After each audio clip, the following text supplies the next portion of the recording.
dalam perang kita, maksudnya apa salah satu tuntunan Allah kepada orang-orang yang melaksanakan jihad tersebut? Butuh. Kalau arti harfiahnya, teguhkanlah tekad, mantapkanlah hati.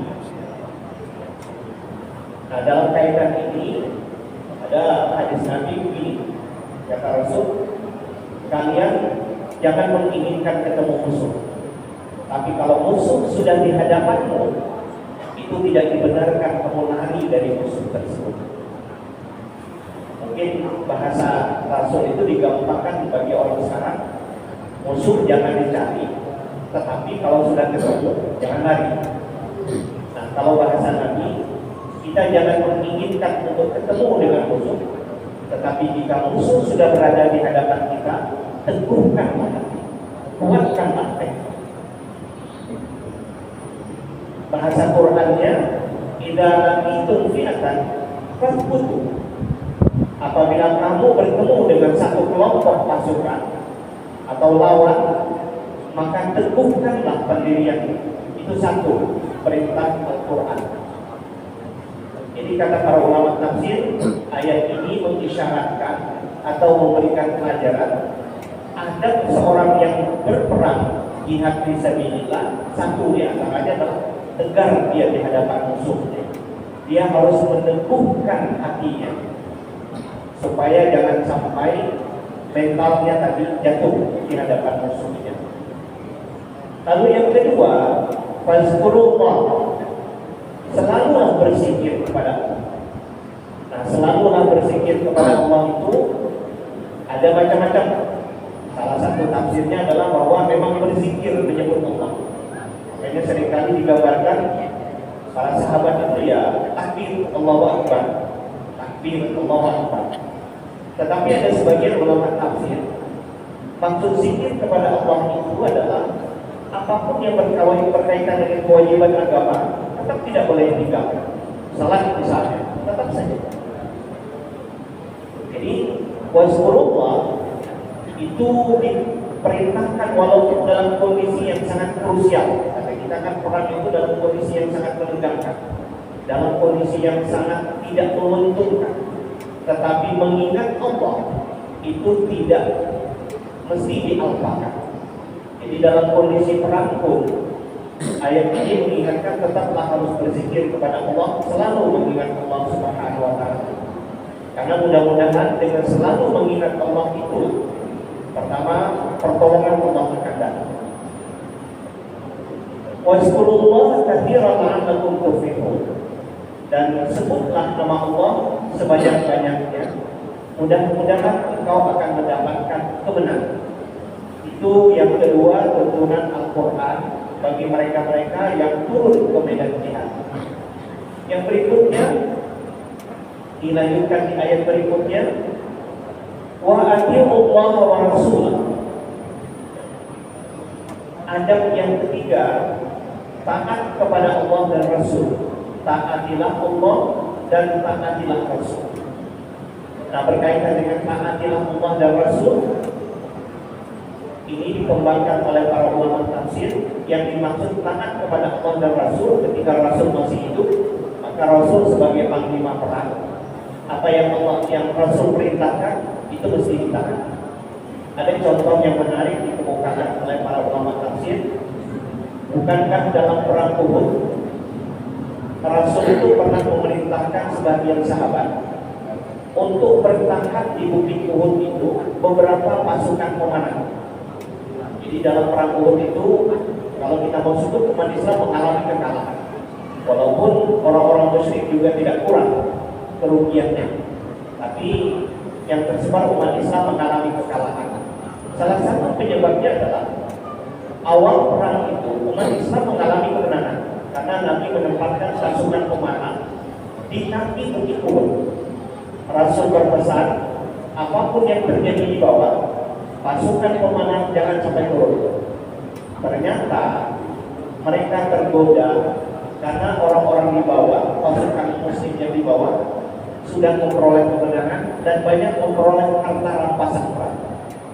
Jadi pasukan pemanah ini tergoda juga ingin mendapatkan harta rampasan perang. Akibatnya mereka tinggalkan pos mereka di kaki bukit itu. Nah, ketika pasukan pemanah ini banyak yang turun juga ikut terlibat ke bawah, maka inilah kesempatan yang dipakai oleh Khalid bin Walid. Waktu itu Khalid bin Walid baru masuk Islam. Khalid bin Walid membawa teman-temannya membinasakan, memusnahkan pasukan pemanah. Akhirnya kondisi menjadi terbalik.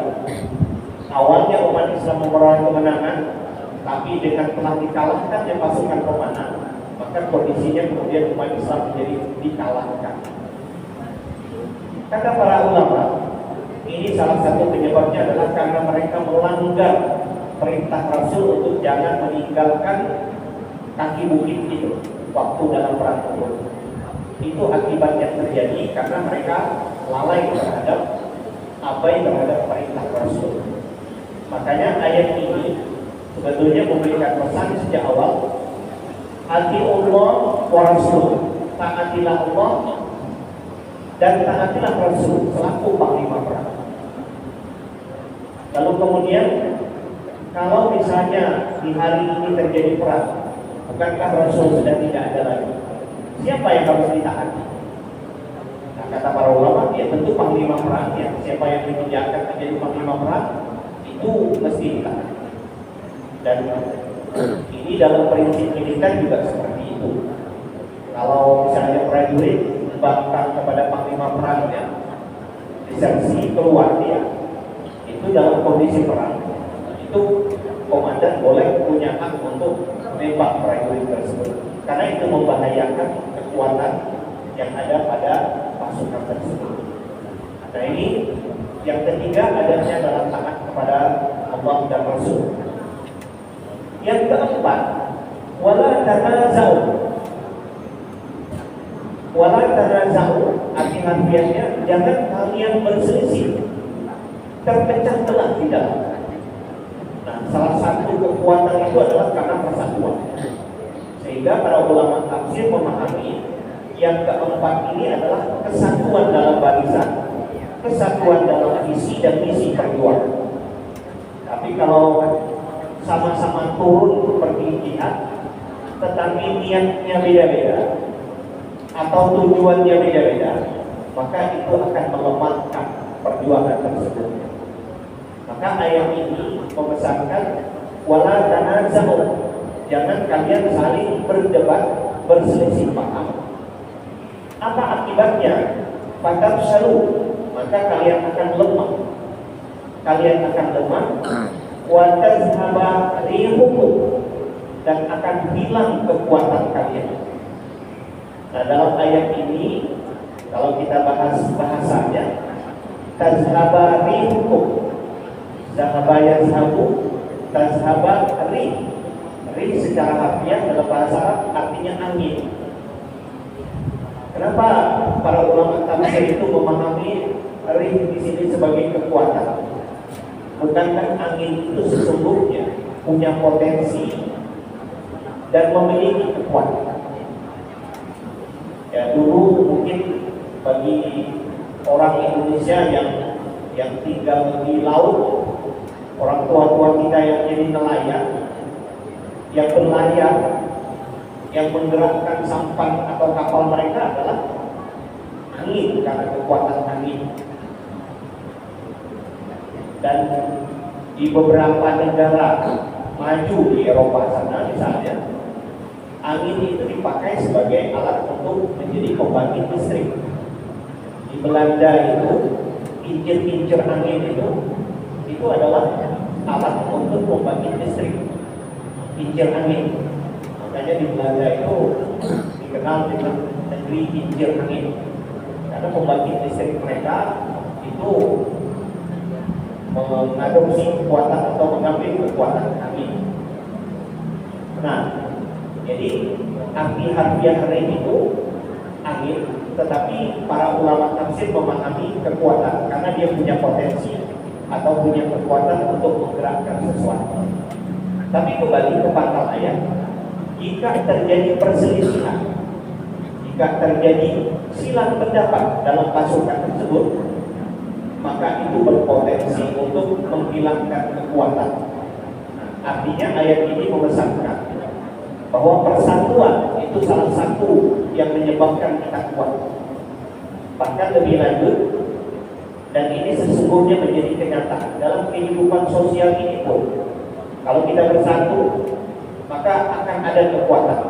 Tetapi kalau kita terpecah belah, tidak ada persatuan, walaupun nampak kompak, tetapi di dalam masih saling sibuk atau saling berbeda pendapat, maka sesungguhnya kita sudah kehilangan kekuatan. Itu benar yang dikatakan Quran. Jika kalian saling bersilang pendapat, beda pendapat, maka kalian akan lemah, takut, dan kemudian hilang kekuatan kalian. Nah, banyak para pemikir Islam modern hari ini menyebut umat Islam jumlahnya cukup banyak, akan tetapi kita tidak memiliki kekuatan.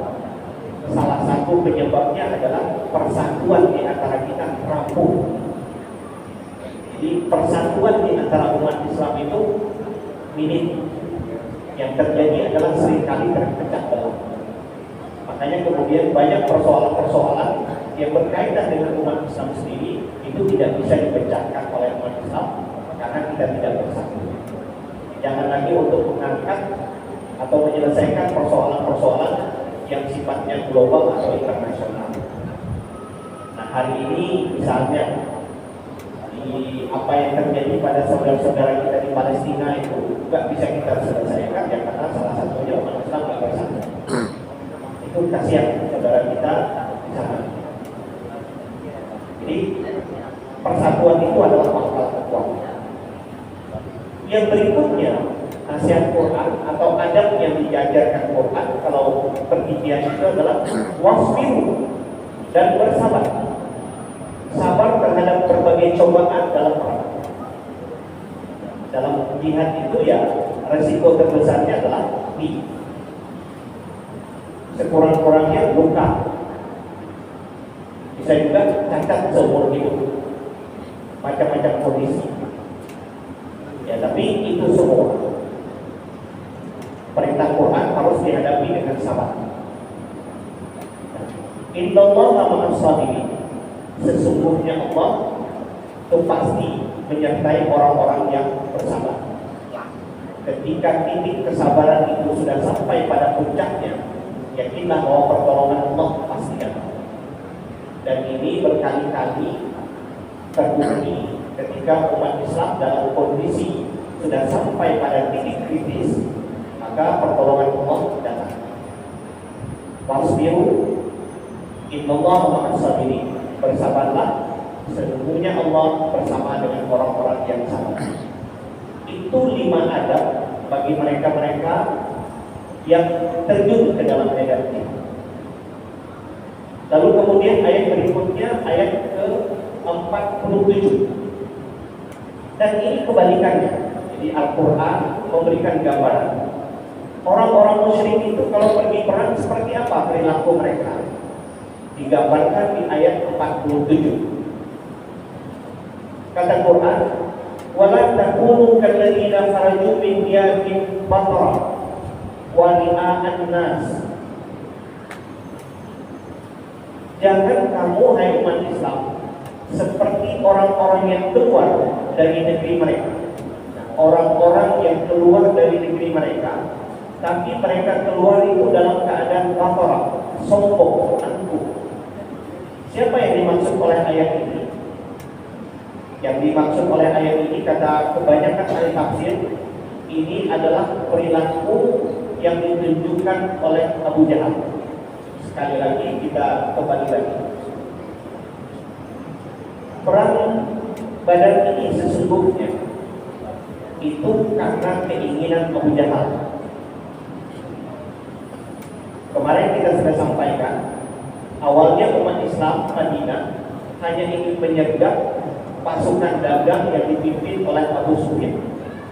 Tapi kemudian Abu Sufyan mengirim utusan ke Mekah agar mereka dapat pertolongan supaya dibantu untuk menyelesaikan atau supaya terbebas dari sergapan orang muslim. Maka kemudian Abu Jahal menghimpun orang-orang Mekah untuk membebaskan Abu Sufyan dan kabilah dagang. Ternyata Abu Sufyan lolos dari sergapan orang Muslim, tetapi Abu Jahal tidak mau pulang, tidak mau kembali ke Mekah. Dia tetap ingin melanjutkan perang tersebut. Nah, dalam kitab tafsir ini agak sedikit teks mungkin saya baca kitab tafsir ini. Tadi ayatnya wala takunu kalladzina kharaju min diyarihim batara wa ri'a'an nas. Jangan engkau wahai orang Islam sama seperti orang-orang yang keluar dari kampung halaman mereka atau dari negeri mereka, yaitu maksudnya Abu Jahal dan orang-orang musyrik Mekah itu. Mereka keluar itu dalam kondisi batara wa ri'a'an nas, dalam kondisi sombong dan riak pamer kepada manusia. Nah, dalam kitab ini yang dimaksud dengan orang-orang yang sombong dan pamer kepada manusia itu adalah yakni Abu Jahal dan sahabat-sahabatnya. Abu Jahal, Abu Jahal wa ashabihi al-khaliqina yawma badar an-nusrah al-ilm. Yang dimaksud oleh ayat ini adalah Abu Jahal dan sahabat-sahabatnya yang mereka itu keluar pada waktu Badar itu. Tujuannya adalah untuk menolong atau membebaskan kafilah dagang mereka. Mereka itu keluar dengan membawa pasukan lengkap, dan mohon maaf juga mereka membawa para wanita penari. Jadi itu tradisi Arab yang dia tuh gitu. Jadi begitu pasukannya pergi perang, walaupun itu perang antar suku, nah di antara pasukan itu mereka bawa itu para perempuan yang nanti ketika mereka mendirikan kemah, apalagi mereka menang, maka mereka memperlihatkan kemenangan itu dengan minum-minum khamar, makan, menyembelih hewan, entah unta, entah kambing, itu berpoya-poya mereka, dan kemudian bidu wanita mereka disuruh menari. Nah, itu kebiasaan orang jahiliyah. Dan ternyata pasukan Quraisy Mekah itu juga seperti itu, yang dipimpin oleh Abu Jahal. Mereka keluar sampai menuju Badar itu. Nah, mereka dirikan tenda di situ. Mereka memotong hewan, berpesta mereka, minum tuak, dan para bidu wanita disuruh menari. Ini kebiasaan mereka.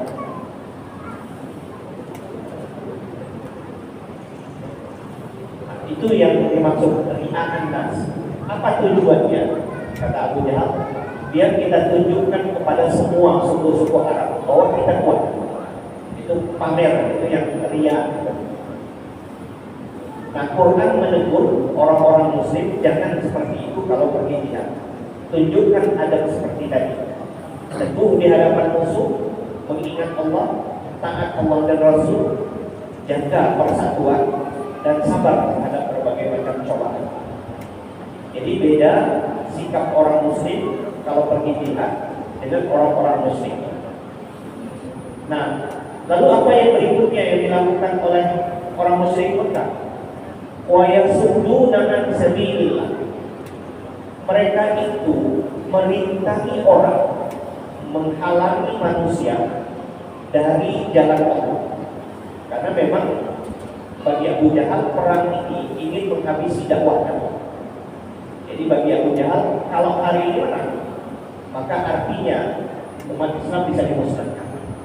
Itu target Abu Jahal. Dan Quran menggambarkan wa yasudduna an sabilillah. Tapi sayang Abu Jahal tidak menyadari Allah menutup ayat ini wallahu bima ya'maluna muhit. Allah Maha meliputi pengetahuannya terhadap seluruh apa yang dilakukan oleh hamba-Nya.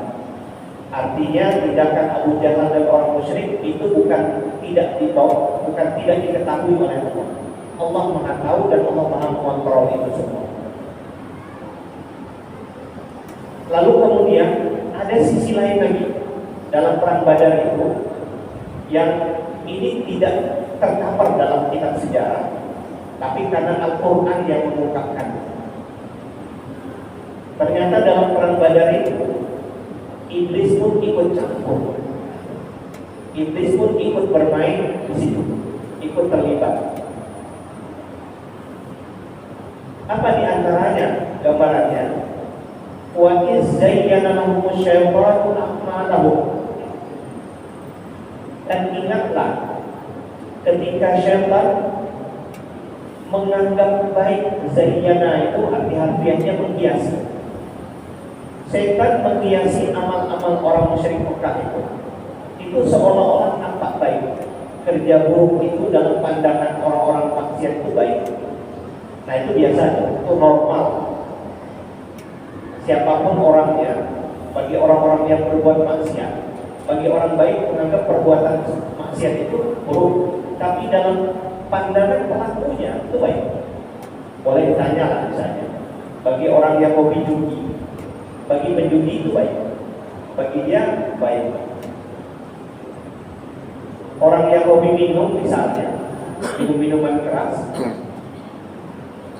bagi orang yang berakal sehat itu tidak baik, tapi bagi yang sudah hobi di situ itu tidak baik. Nah, penjelasan Quran apa masalahnya? Karena Quran dihiasi, dibungkus perbuatan buruk itu sehingga nampak baik dalam pandangan pelaku. Itu makna zayyana. Jadi barangnya buruk, tetapi dipasang seolah-olah baik. Nah, itu memang kerjaannya setan seperti itu. Dan kita pun kadang-kadang tanpa sadar dibisiki yang seperti itu. Perbuatan padahal kita tahu buruk, tapi kadang-kadang seolah-olah masuk bisikan apa? Seolah-olah itu baik. Dan itu memang salah satu cara setan untuk menyesatkan manusia. Nah sama dalam perang Badar itu rupanya terjadi juga seperti itu. Dan ingatlah ketika setan itu menganggap baik amal mereka. Apa amal orang-orang musyrik itu? Yaitu memerangi Nabi dan umat Islam. Wa qala la ghaliba lakumul yawma minan nas wa inni jarul lakum. Dan syaitan berkata, iblis berkata, tidak ada yang mengalahkan kamu pada hari ini dari seluruh manusia, maksudnya orang muslim, karena sesungguhnya kami akan membantu. Nah, Bapak Ibu yang saya muliakan, ayat ini kalau kita terjemahkan, ini tidak kena arahnya, tidak kena konteksnya. Saya sampaikan ke sejarahnya begini. Ini dalam kitab ini disebutkan ada riwayat. Dulu itu orang-orang musyrik itu pernah punya masalah atau pernah berperang dengan salah satu suku Arab, yaitu Bani Kinana. Nah, Bani Kinana ini kepala sukunya itu bernama Suraqah bin Malik Ibnu Jus'um Al-Kinani. Nah, Suraqah ini mungkin Bapak Ibu pernah dengar. Dulu ketika Nabi mau hijrah dan berhasil lolos dari sergapan orang Mekah, Nabi melanjutkan perjalanan. Tapi ternyata orang Mekah atau pimpinan Mekah membuat pengumuman, siapa yang dapat menangkap Muhammad hidup dan mati, hidup atau mati, hadiahnya adalah 100 onta. Itu diumumkan setelah Nabi lolos, waktu mau hijrah itu, lolos dari sergapan orang-orang musyrik Mekah itu. Dalam perjalanannya, orang-orang Mekah buat pengumuman, siapa yang bisa menangkap Muhammad hidup ataupun mati, maka hadiahnya adalah 100 ekor onta. Maka mendengar hadiah 100 ekor onta, maka berangkatlah Suraqah itu bawa pedang, dia sendiri. Ini masyhur riwayat ini diceritakan oleh banyak guru-guru kita. Dalam perjalanannya ternyata Suraqah memang berhasil mengikuti jejak Nabi dan ketemu. Ketika sudah dekat, Apa yang kemudian terjadi? Nabi berdoa. Yang terjadi adalah kuda Suraqah itu nyungsep ke dalam pasir. Tenggelam kuda Suraqah itu ke dalam pasir. Akhirnya Suraqah itu sendiri teriak-teriak minta tolong kepada Nabi. Dan Nabi berbaik hati menyelamatkan Suraqah dengan kuda yang sudah terperosok. Dan sebagian riwayat menyebut itu dilakukan oleh Suraqah sampai 3 kali. Setelah Nabi selamatkan dia, Nabi serahkan pedangnya, Nabi lanjut berjalan. Tiba-tiba muncul lagi keinginan Suraqah untuk membunuh Nabi. Tapi untuk kali kedua, kudanya juga terperosok lagi di dalam pasir sampai 3 kali. Maka kemudian Suraqah tidak jadi batal, dia pulang. Tapi dia tidak menyatakan keislamannya waktu itu. Suraqah mulai ragu. Dia menyaksikan mukjizat di hadapan matanya dan dia merasakan mukjizatnya. Makanya sejak itu dia tidak pernah berani mengganggu Nabi. Tapi dia juga belum menyatakan keislamannya. Di lain waktu ternyata orang musyrik Mekah atau orang-orang Quraisy pernah berseteru dengan Bani Kinanah atau sukunya Suraqah. Nah, dulu di Arab itu orang biasa perang suku. Dan ternyata orang Quraisy itu pernah membunuh satu orang laki-laki dari Bani Kinanah, orang suku Suraqah. Dalam masa itu aturannya, kalau terjadi perang suku itu, kadang-kadang pihak sukunya bisa menuntut bela. Misalnya kalau suku A diperangi dibunuh oleh suku B, maka orang suku A itu bisa menuntut darah. Bisa menuntut darah itu artinya suku yang membunuh itu harus dibunuh juga, atau paling kurang bayar diat. Nah, inilah jadi konsep diat yang ada di dalam Islam itu sesungguhnya itu bukan barang baru. Itu sudah ada di zaman jahiliyah itu pun tradisi bayar diat itu ada juga. Cuman modelnya saja yang kemudian ketika Islam datang itu dirubah bentuknya. Nah, orang-orang musyrik Mekah merasa bahwa suku Kinanah ini masih menyimpan dendam kepada orang musyrik Mekah. Itu sebabnya ketika orang musyrik Mekah berangkat untuk memerangi Nabi Muhammad, ternyata mereka melewati perkampungan Bani Kinanah. Mereka melewati kampung Bani Kinanah. Ternyata iblis menyerupai tokoh kepala sukunya tadi, menyerupai Suraqah. Iblis dan pasukannya ikut di belakang. Orang musyrik Mekah menyangka bahwa Suraqah ini itu akan membunuh atau memerangi orang musyrik Mekah. Ternyata tidak. Datanglah Suraqah itu berikut dengan pasukannya menemui pimpinan, menemui Abu Jahal.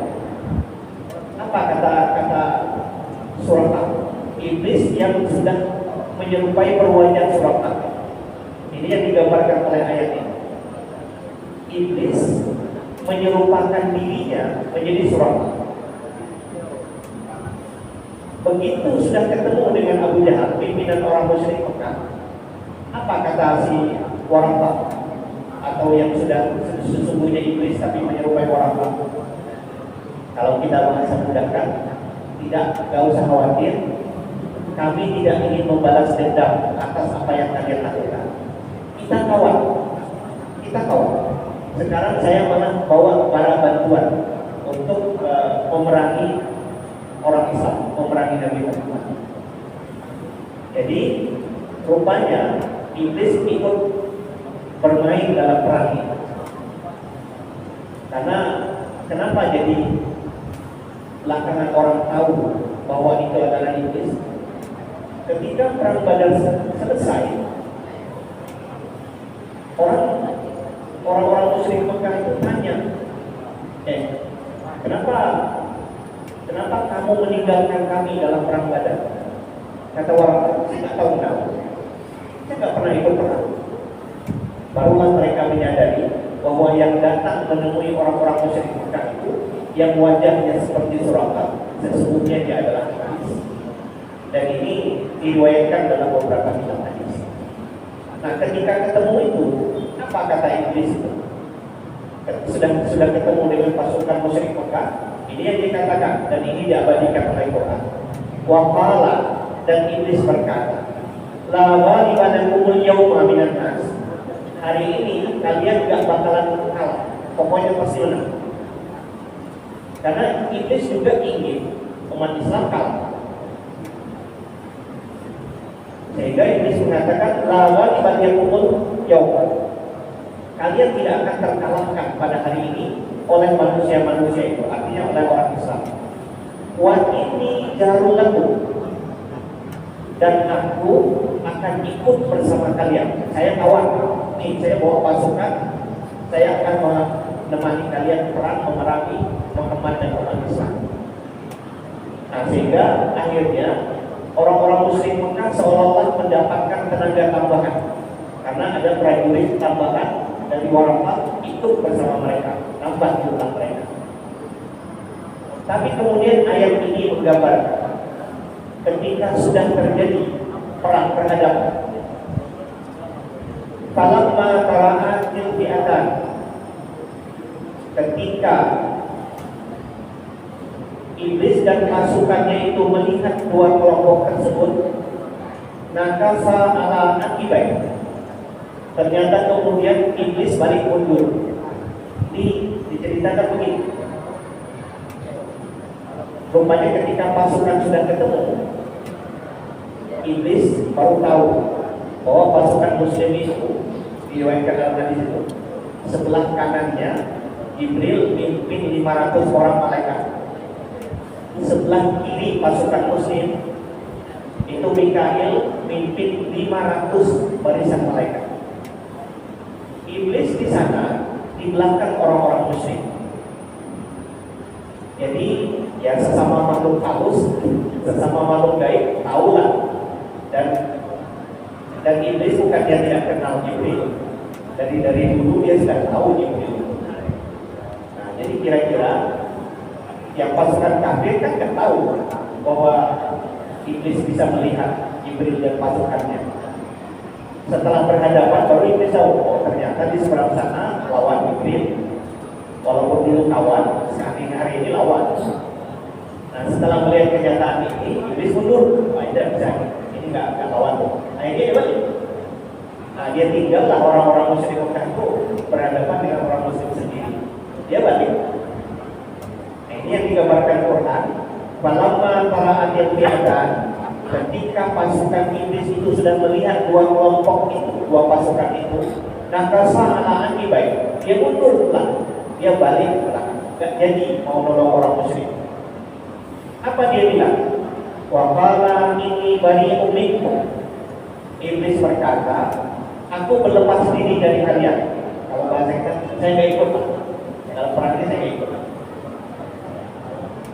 Jadi begitu iblis. Nah, kenapa jadi saya nggak ikut? Ini aramana tarawna. Sesungguhnya aku menyaksikan sesuatu yang kalian nggak bisa saksikan. Apa yang dimaksud aku menyaksikan sesuatu yang kalian nggak bisa saksikan? Itu kan yang mendampingi pasukan muslim itu, sebelah kanannya Jibril komandan, sebelah kirinya Mikail komandan. Nah, iblis tentu tahu itu. Nah, jadi melihat kenyataan ini siapa lawan, iblis balik suruh dia. Jadi kata iblis, wa qala inni bari'un minkum. Saya berlepas diri dari kalian. Saya nggak ikut. Sesungguhnya aku melihat apa yang kalian tidak bisa lihat. Dan sesungguhnya aku takut kepada Allah Subhanahu wa Ta'ala. Dan sesungguhnya Allah Maha Kasih saya. Nah, berkaitan dengan ini, Nabi itu pernah bersabda nih, tidak ada satu hari pun di mana iblis merasa paling kecil dirinya, paling kerdil dirinya dibanding dengan ketika hari Arafah, kata Rasul. Kenapa? Karena di hari Arafah itu iblis berputus asa bagaimana Allah menurunkan rahmat kepada orang-orang yang ada di padang Arafah. Jadi iblis selama ini usahanya sia-sia. Di hari Arafah itu Jadi payah iblis selama sekian tahun musnah sudah. Dia merasa kecil. Tapi ada satu lagi hari di mana iblis pernah merasa kecil, kata Rasul. Kapan tuh? Dia di hari Badar ini. Ketika dia bertemu di hadapannya adalah Jibril. Nah, saat itulah ciut nyari iblis. Rupanya begitu ketemu dengan Jibril, walaupun dulu kawan. Iblis itu kan nama aslinya kata para ulama itu Azazil. Dulu adalah pemimpinnya para malaikat. Dia menjadi ahli ibadah di langit dan di bumi. Bahkan ada ulama menyebut tidak satu jengkal pun tanah di bumi ini di mana iblis tidak pernah bersujud. Tapi ya karena satu kedurhakaan akhirnya ditolak. Dan dia tahu itu. Nah sekarang ketemu di perang Badar itu, saat itulah mental iblis menjadi ciut. Jadi kata Nabi, dua momen di mana iblis merasa paling kecil, yaitu pada saat hari Arafah, karena rahmat Allah turun, usaha dia sia-sia. Dan yang kedua, iblis merasa kecil pada perang Badar ini, karena yang akan menjadi lawannya adalah malaikat iblis. Rupanya ngeri juga nih. Nah, tapi ayat ini menggambarkan bahwa usaha-usaha kebaikan seperti itu, iblis tetap akan terus terlibat dimanapun berada. Dan ini yang digambarkan oleh ayat tersebut. Nah, Bapak Ibu yang saya muliakan, mungkin dalam kesempatan ini yang bisa kita sampaikan. InsyaAllah akan kita lanjutkan pada kesempatan berikutnya. Billahi taufiq wal hidayah. Assalamualaikum warahmatullahi wabarakatuh. A'udzubillahi minasyaitonir rajim. Bismillahirrahmanirrahim. Alhamdulillahirabbil alamin wassalatu wassalamu ala asyrofil anbiya'i wal mursalin sayyidina wa maulana Muhammadin wa ala alihi wa sahbihi ajma'in. Allahumma anfa'na bima 'allamtana wa 'allimna ma yanfa'una wa zidna ilman nafi'an wa hidayatan wa tawfiqa.